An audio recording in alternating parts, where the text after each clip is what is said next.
welcome to this week's episode of the CRICKETher Weekly. We've got a few things to talk about this week, but we're going to start off by talking about the WBBL and the matches that have been played over the last few days, some of which have slightly fallen foul of the weather, haven't they, Sid? They have. Megan Maurice on Twitter said Tas-rain-ia, more like Tas-rain-ia. And yeah, there was a load of cancellations yesterday, basically.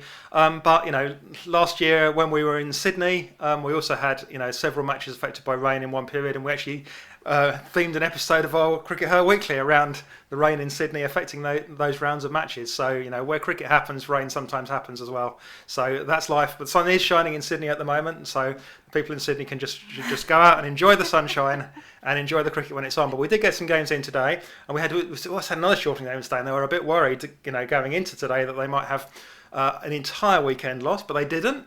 And it went quite well for Sophie Devine in particular, didn't it, Raf? It did, yeah. Just going to have a bit of a fangirl moment here. Obviously talked about her in last week's podcast. Can I just talk about her every week, please? Because she's just wonderful. It must go down as one of the best ever innings in WBBL. I know I'm a bit biased. But yeah, it was for Scorchers against the Thunder. I think it was, she hit it in 59 balls. She hit the 100 and loads of sixes. And there are some wonderful highlights on cricket.com.au. I feel like I've just advertised their website now. But, if you have to access that website in order to get highlights of Sophie Devine, it's worth it. It really was just a wonderful innings. And I'll say again what I said last week, that after a difficult few months for her early in the year, it's so nice to see her kind of back on song and back doing what she does best. So that was wonderful. Where does that leave the points table, Sid? Assuming that, I think the time we're recording, that the Scorchers game hasn't actually quite finished, but it's only going one way. Yeah. So that's going to leave 5 teams on 5 points, which is quite easy to remember. So as long as they don't play any more games and nobody gets any more points, that will be the season wrapped up. In a nice, easy to remember way. But no, it shows how close it is this year. So 5 teams, 5 points. But propping up the table at the bottom, we've got Sydney Thunder, the champions. But we're only a couple of matches in. We've played between 3 and 5 matches, so there's plenty of time for things to pick up and things to change. But it feels like it's going to be quite a close season, and I think that's great. It's going to be an exciting season to go through and an exciting finish. And of course, we've got this slightly different semi-final system this year, where the 3rd and 4th place teams play off to face the 2nd place team to face the 1st place team. So that just adds a little bit more excitement and ingenuity, and you're kind of making funny faces about that, Raf, because it's not the traditional semi-finals. It's just complicated. And final. It makes it complicated. I just think cricket is complicated enough. Did we really need an added layer of complication? Well, I think it's going to create an exciting finish to things. Yeah, so a complicated finish to things. And how are the English players getting on? Because we've got a few English players out there this year. Yeah, there's been a couple of highlights, haven't there? Maya Boucher's played a couple of innings. She's only batted twice in 3 games. She's coming in at 4, which is pretty much her right position. I think she'd possibly rather be coming in at 3, but when you've got Meg Lanning in the side, then she probably gets first dibs on coming in at 3. Maya's had a 10 and one other significant score where the Stars beat the Sixers. And Maya made a good contribution there, made 30 odd not out. So that's going quite well for her so far. She's been hitting just over a run a ball, so doing a job and making an impact. So that's good news, and long may that continue. And then Eve Jones. Yeah. So Eve Jones started off the first couple of games. First game she played, she didn't get a score. Second game she did get a score. First couple of games she came in at 5, and I was looking at that going, that's not her position, guys.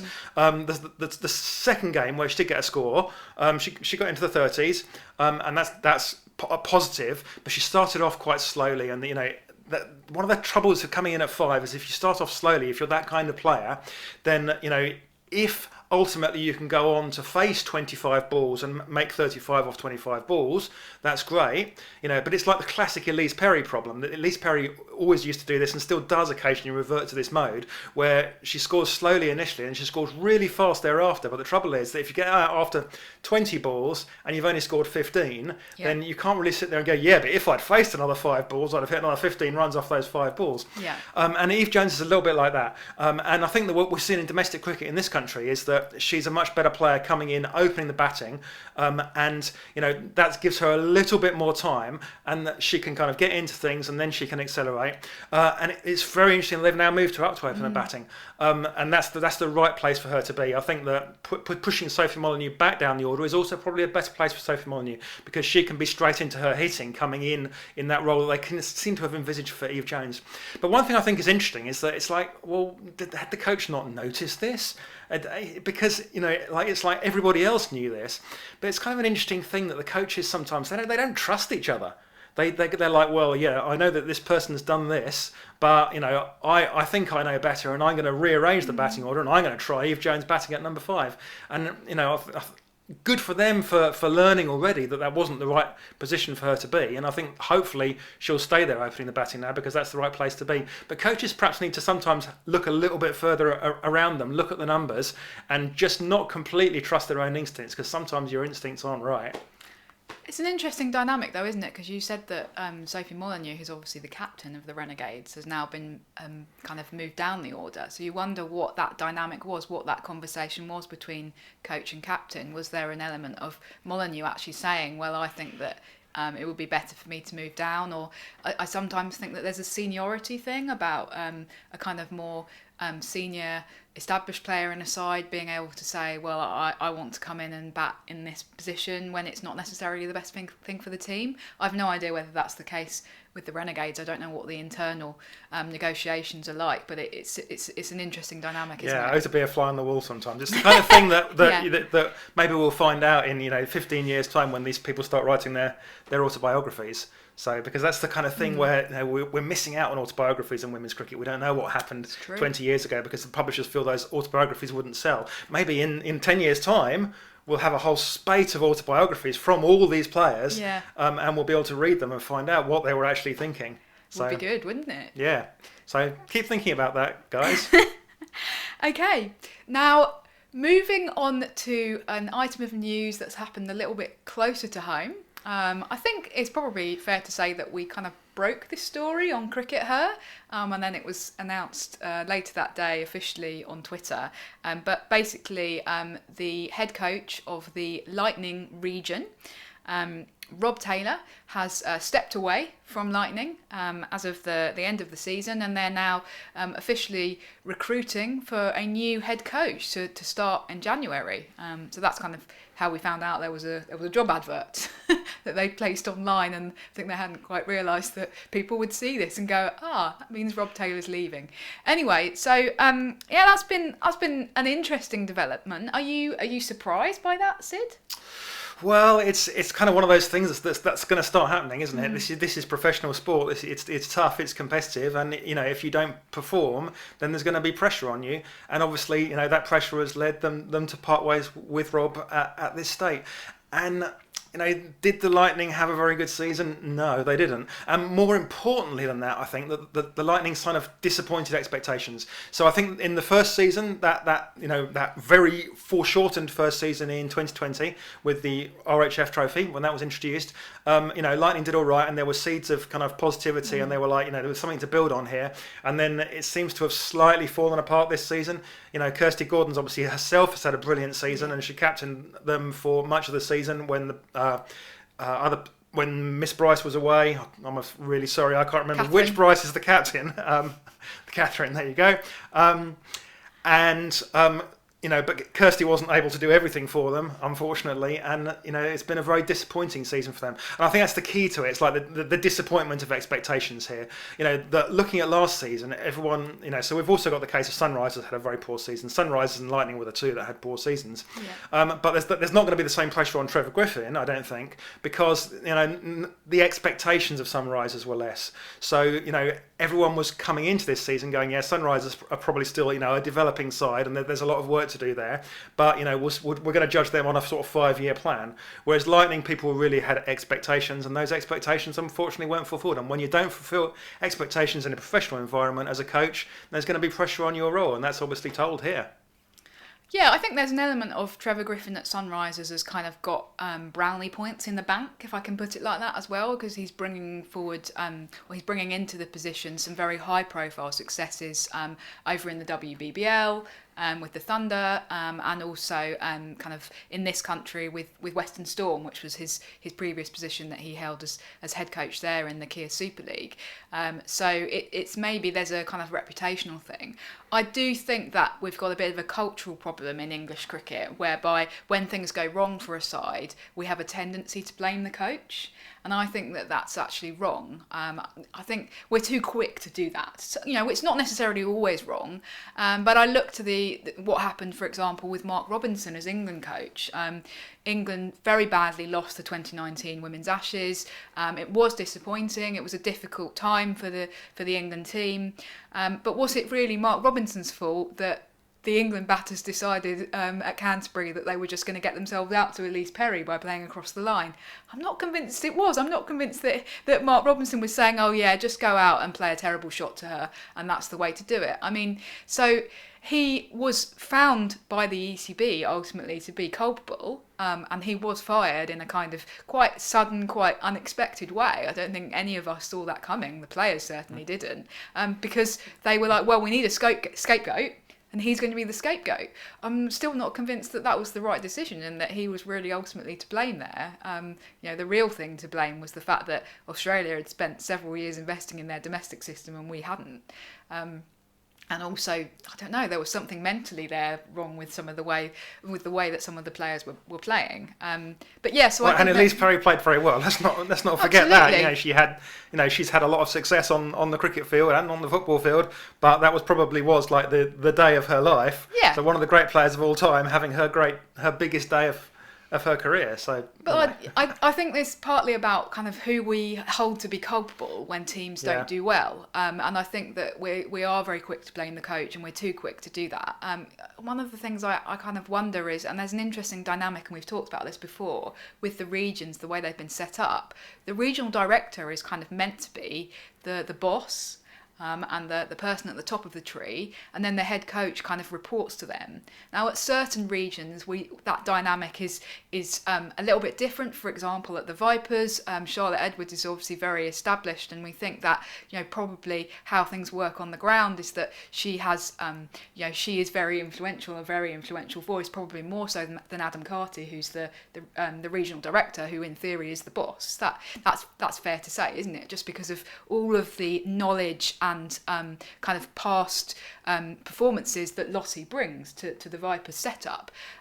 But in this instance, Lightning, it's kind of the regional director whose name I don't even really recall. Is Ian something? I could have looked it up before we came on air, but I kind of wanted to. That's sort of the point. It is sort of the point, isn't it? That we go, oh, Rob Taylor, he's the coach, so they haven't done well, so we're going to. To some extent, the media are going to blame Rob Taylor. But isn't the regional director to some extent to blame in that scenario? Well, aren't we all to blame, Raf? Maybe it's the fans' fault. Yeah. Maybe they should fire the fans and get new fans. Not fanning hard enough. Yeah.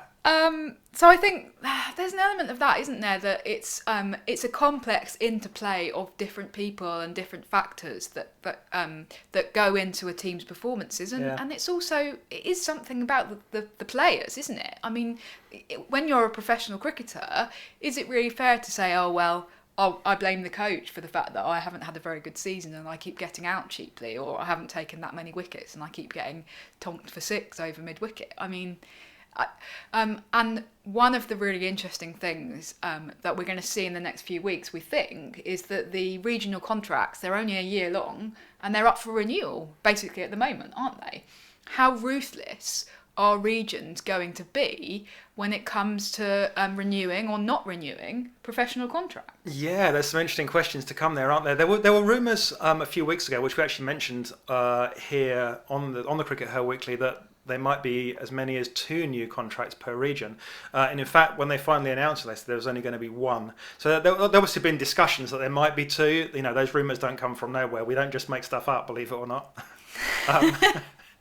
Despite what the ECB would sometimes have you believe. So they're obviously discussing what what they were going to do next year and how they were going to allocate the money. Obviously, some of that money needs to go to the increasing salaries in the 100, which is still supposed to happen, guys. Anyway, so there's only going to be one new pro in each region, and that does kind of make things a little bit more difficult, because if there were two new pros in each region, it kind of gave everybody the opportunity to kind of bottle that question of, do we question our existing pros? Do we say that our existing pros are not doing well enough, and do we get rid of some of them and hire new ones? So now there's only going to be one. Well, it still kind of might get you off the hook a little bit. There's a lot of cases where you go, well, there's an obvious candidate like Charlie Dean at the Vipers is obviously, she's assuming she doesn't get an England contract, is going to get the Vipers contract. Yeah. You'd think Grace Scrivens will get the contract at Sunrisers. Alice Capsey is obviously in line for a contract at Stars at some point, although how they'll manage that, because obviously she's still in full-time education until like next May. Is that when the school year ends these days? Don't know these things. It was a long time ago when I was there. But that's the kind of question that they're going to have to answer is, who are they going to give these new contracts to, and are they going to get rid of any existing players? Tough questions there for somebody to ask and to have to answer, and for people to have to take responsibility for that. Are the Sunrisers going to have to have those difficult conversations with one of their senior players, for example, to go, look, I'm sorry, but there's not going to be a contract for you next year, and that's going to apply across the board? Are Lightning going to have that and have the courage to do that? So that does obviously happen in professional men's cricket as well. Absolutely, but I think to some extent there is more of a fallback position if you're a professional male cricketer. For example, they might say, well, we'll drop you down into the second 11 next season. And while that is disappointing, it does give you a way back in. It's going to be interesting to see whether some of these professionals who are kind of probably nearer the end of their careers than the middle of their careers, if we put it like that. Yeah, if you get dropped, are you going to carry on playing for nothing, or just not for nothing? Because let's remember, these aren't playing for nothing. You still get your match fees if you're not a contracted player. But are you going to carry on playing just for the match fees and no longer get your 18,000? And you might maybe get 100 contract, but again, that's not guaranteed, and that's only for a few weeks in a year. So it's going to be quite difficult for potentially some of these players, and I think that in turn makes it harder to make the decision to get rid of a professional, because you will know as the regional director, or whoever is making that decision alongside the regional director, you'll know that you will personally care about these players. You will have a stake in them, and you will feel that you'll be very conscious that if you get rid of them, or if you say we're taking away your income, then that could be the end of the road for them. Yeah, you're making their life really hard. You're giving them some very, very bad news at quite a late point in their career as well. That and it's tough. Because these players have had a short time in order to perform. It's not like getting rid of a male professional cricketer when they're 32 that's had a 14-year career and has built up things like some sort of pension and a pot of money and all that kind of things. So there's some tough questions. Anyway, so finally this week, we had the announcement that the West Indies are going to be travelling to Pakistan. Now they're going to be playing 3 ODIs in Pakistan. England were supposed to be there at the moment, I believe. And in fact, if you look at the ICC's website, the England fixtures are being marked off one by one as abandoned without a ball being bowled. I don't know if that's how they're going to go down in history officially, as being abandoned without a ball being bowled, rather than as never happening at all. But that's one for the ICC to answer. Raf, some political implications though, because England didn't go, the West Indies are now going. England, there were some safety concerns. What's that all about politically? Yeah, well, I mean, you'd think that the West Indies Cricket Board also have an enormous duty of care to their players, and will be doing kind of proper security clearances and everything like that, and have obviously signed them off and said, it's okay for them to go. So that, in a way, draws even more attention to the ECB's decision to somehow try to blame security reasons for not going.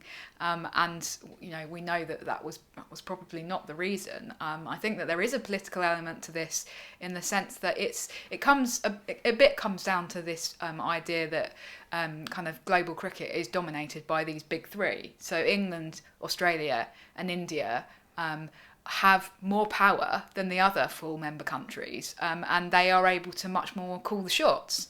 So if they decide that if one of those countries decides that they don't want to Pakistan, then they can just announce that at the drop of a hat and kind of get away with it because of the amount of, enormous amount of both hard power because of bringing in a lot of cricket's revenue, but also soft power that they have within the ICC and kind of within cricket. So they have kind of a disproportionate share of that power. Whereas if you are a board like West Indies, who are kind of struggling financially, and it's difficult for you to just kind of throw away the opportunity to play fixtures in the same way. Yeah, you have to take those opportunities when they come. Absolutely, and it is going to be a really brilliant opportunity for the West Indies women's team, isn't it? To go over to Pakistan and play in those games. Yeah, absolutely. Pakistan visited the West Indies in this summer, so just a few short months ago, and Pakistan won a couple of ODIs, although they were both dead rubber ODIs, if I recall correctly. So the 5-match series, West Indies were already 3-0 up, and then Pakistan won the last 2. West Indies won the ODI series reasonably comfortably, but I still think they'll be good games. And of course, what's really important for both those sides is that right afterwards they'll be going for the World Cup qualifiers, which are absolutely critical to their future. I mean, the World Cup qualifiers are a bit of a cliff edge. If you stuff that up, if you have a terrible World Cup qualifiers, if the West Indies have a terrible World Cup qualifiers and don't qualify for the World Cup, that's going to cause significant problems, and potentially they don't even qualify for the next ICC Championship, which would be an absolute disaster for them. In fact, okay, let's be realistic. That would be such a disaster for the West Indies that, in fact, it probably wouldn't happen. I suspect that the ICC would find a way of rewriting the rules if that occurred for the West Indies. But there's some huge matches there that they're going to need to be warm for, and it's a great opportunity for both sides to have some good matches ahead of those crucial qualifiers. Yeah, so you might say that actually West Indies are kind of taking advantage of England's decision or the ECB's decision not to send their teams there. Yeah, because of course Pakistan's one of the sides they're really going to need to beat to make sure that they get as high up as possible in those qualifiers. So hopefully we'll be able to follow those games, because I think it could be a really interesting, really close series. Anyway, I think that's pretty much it from us this week. Thanks for tuning in. As we said last week, you can get this now as a podcast if you want to listen without having to watch our faces. Yep, it's on Apple Podcasts, it's on Google Podcasts, it's on Spotify, it's on Anchor FM. If there's any other podcast places you'd like it to be that we don't know about, do tell us in the comments and we'll try and get it up there. So thanks for your help with that. Okay, well, we will see you again, same time, same place next week. Bye. Bye-bye.